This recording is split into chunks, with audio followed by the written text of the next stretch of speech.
So are we finally at a point where I mean, that's an interesting distinction. I don't own my medical record, but I have access to it electronically. Yep. Does that create a new ecosystem where the Apples and the Googles and Amazons and the others of the world can now say, hey, the patient is the center of the medical record, not necessarily the health system.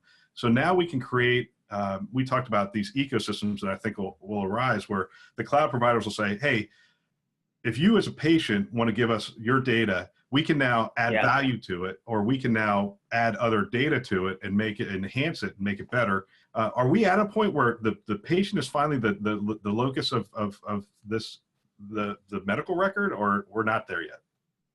We are closer, but what's missing right now, Bill, is that delightful application that helps my mom and my dad on Medicare make the best use of that information. So we've got the plumbing technical standards right. We've got a legal and regulatory framework that encourages it.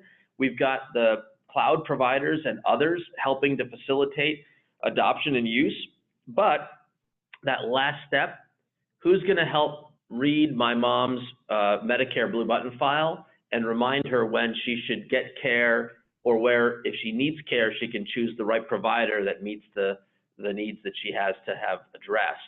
And my personal opinion, Bill, is that this is going to look a lot like the transition from pension plans to 401ks, where we used to have these employer fiduciaries that would take our money and make big judgments, even if we might have wanted to do something else, or someone else could have given us advice to have a better and more reliable retirement.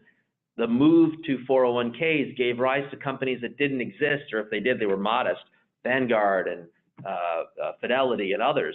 So I think there's going to be a new rise of what we'll call a health information fiduciary, who will work on the cloud platforms to do the plumbing of getting the data, but it's going to be their last mile application that will help make sense of that information, so I can shop smarter for supplemental plans, so I can navigate the delivery system more effectively, and I can access and use the preventive services to keep me healthier, and a whole range of other things that we'll see happen.